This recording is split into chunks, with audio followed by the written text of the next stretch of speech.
The one thing I do love about this time of year, I'm a football junkie, and yes, we'll get out of the way. I'm a Florida State fan. I've never hid from that, and 0-2, I'm still not hiding from it.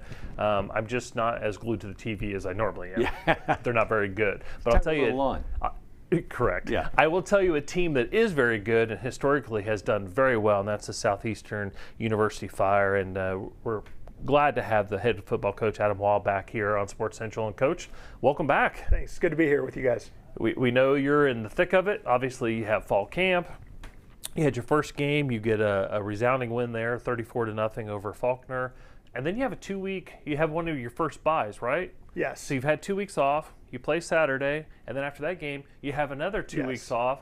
So let's talk about the first game, and then who did the scheduling? Because as the coach, do we need to call Drew about this? I think we do, because he does most of the scheduling, and it's been one of those crazy years where we play and then we don't play, and we play and then we don't play. So the kids are kind of getting sick of practicing against each other. But now that September's here, we're kind of rolling into the season where we'll have opponents every week here, starting after next week, and no more bye weeks. So, but we're really excited being 1-0 on the season. Had a good one over Faulkner team out of Montgomery, Alabama. We'd struggled with them the last few years, and we got a good win, 34-0. Got a shutout, which is pretty hard to come by in college football these days. So we're really excited about how the defense played. I'm an old defensive coordinator, so it was fun to see us shut them down. Our defense coordinator now, William Henry, actually earned the game ball for that game. He's done a great job with his kids, getting them playing hard and tackling well and swarming to the ball. So we're real excited. Yeah. Just a quick follow-up. Sorry, Jack. Is it a benefit? Because early in the season, not everything is, you hope that everything is clicking, but you really want to build towards the end of the season where everything is clicking. So having some time to tweak from game 1 to game 2, and then see if those tweaks worked in game 2, and then be able to tweak some more, or is it the layoff tough? No, you're right. From a coach's perspective, it's nice because we do get to tweak and make corrections and see how we want to really do things after the first ball game. But for the kids, for 18 to 21-year-old college athletes, let's go. Man, it's hard to keep their attention span that long. It really is. Fantastic. So you had almost 250 yards on the ground. So tell us about what you've done a little bit differently this year with the running backs, and your running back coach has a little bit of a local angle to it as well. Yeah, so Kenny Strong's our running backs coach. He's coached at a number of places in Polk County. He recruits Polk County and just does a wonderful job there. And he's got himself 5 good running backs. And at the small college football level, you kind of have to get the ball to the guys that are your go-to guys. And we've proven that we can run the ball right now with an improved offensive line as well. So we're gonna find every way we can to win the game, whether that's running it 50 times, throwing it 50 times, or balancing it out. We're going to do what it takes to win. So you've got a ranked opponent coming up Saturday, number 18, Reinhardt University. Yes. Early season test for you. I know you said in previous years you'd struggled with Faulkner. Now you got a ranked opponent. What are you looking for? So Reinhardt is traditionally a playoff team. They win their conference just about every year in the Mid-South Conference. And we had never beaten them in the history of our program going into last year.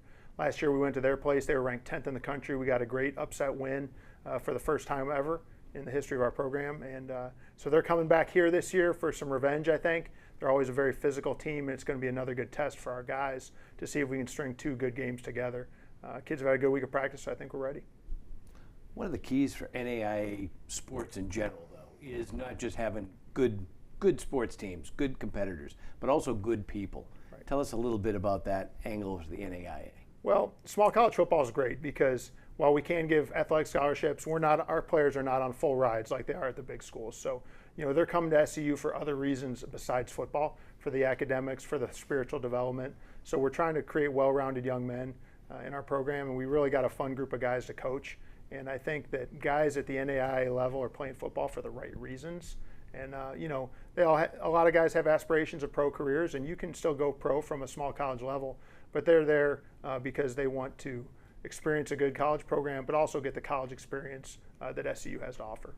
Speaking of the experience, over the summer, Southeastern announced some fan-focused initiatives. I've said it. I think this is your second full year at the school, yes. And we've said it for a long time since Southeastern has had the football program. there's really good football going on, whether there, Warner, Weber, and looking at Polk County. So you can be a fan like I am of Florida State, but I don't need to sit there and wait for that game to be live because, well, Florida State's not very good this year. But you either Gators, stop laughing. Miami, we'll see. But my point being is, with the technology and be able to record the games, turn off the notifications on your phone, you can go see great college football right here in Polk County. So back to what the announcements over the summer, what are some of those fan engagements that Southeastern is doing to really enhance the experience? Yeah, I think that's a great point. We're really proud of our game day experience. We think our small college football experience here at SEU is second to none. And we want it to be a destination for people in Polk County to come out on a Saturday night and watch a good football game.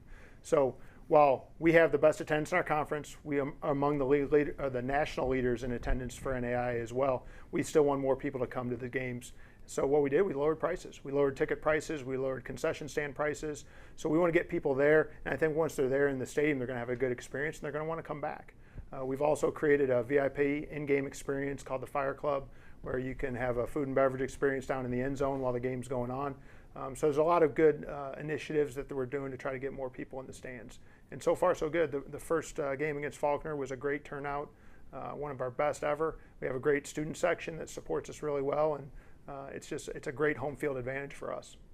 And it's a good family feel as well, which I think it sometimes scares people off from bringing their kids to football. Yes, it's not an intimidating environment where there's 80,000 people in the stands. We're a Christian university, so the music that's being played is very appropriate. The things that are being on the scoreboard are very appropriate. So it is a wholesome environment, and I think a lot of people would have fun when they come out. And it doesn't stop there. I know last night, for example, Tenorock was taking on, I believe it was Lake Placid at the stadium. So you're hosting high school games. Yes. And I know last year, I'm a Bartow guy, when Bartow faced Winter Haven in the playoffs, because Denison Stadium was already under construction to redo their field, the game was a home game for Winter Haven. It was moved over there. Why is it important for you to allow either yourself or Drew Watson, the athletic director at Southeastern, to allow these student athletes at the high school level to come experience that at Southeastern? Well, I just think we want to get people on campus. We're a small college that always wants to find more people that want to attend SEU and grow the enrollment and grow the campus. So I think the more local kids that come onto our campus and see what we have to offer are really impressed. I've met people in the last few years that have lived in Polk County their whole lives and said, wow, I've never been to SEU before. This place is really neat. So if we can get people on campus, I think they're going to come back, whether it's for college or our games or whatever. And I think it's the least we can do. We love to recruit Polk County, so if teams need to use our stadium or use our facilities, we're more than happy to share. And just a little throw, how would folks find more information on the attending a game? You can go to seufire.com and it'll take you right to our athletics website for information on tickets, games, schedules, and all of the other fire sports as well. Fantastic. It's something wrong with me, and I know I shouldn't do this, but I love to put the coaches on the spot every time. Okay. Any predictions? Because I know coaches do not like to make predictions, so I say it in jest. But this team, before we go, and we've got a couple of minutes left, this team, what are you looking for from this team? Playoffs? What does this year look like? So our goal every year is to compete for the conference championship. Sure. If we win the conference championship, we get an automatic bid into the national playoffs. And then from there, we can hopefully make a run deep into the playoffs. The Kaiser won the national championship out of our conference last year for all of NAIA, and had a really good run. They were a dominant team last year. So we know if we can win the conference and get in the playoffs, we're going to have a real shot to make some noise nationally. So that's the goal. SEU has a rich tradition of football. We've played football for 10 years. This is year 11. We've had 5 conference championships in that time. Our most recent was 2021. So we're trying to find the pieces to get us back on track and get us back in the driver's seat. But if we can win the conference, we'll be excited. And I think we have a team that could conceivably do it if all the pieces come together and start clicking. Do you find that the NIL, of course, at the Division I, and then everything that seems to happen at Division I impacts the other divisions in football? Do you think the NIL and the way it's working out in Division I and some of the other areas is creating more consistency for you at the NAIA level or causing more havoc? No, it's really not affecting us that much at all. We don't have the money for NIL like the big boys, but what happens is, a lot of the big schools are taking more and more transfers and fewer high school players. So we're finding that we can sign better players out of high school than we ever have before. which is a great thing for us.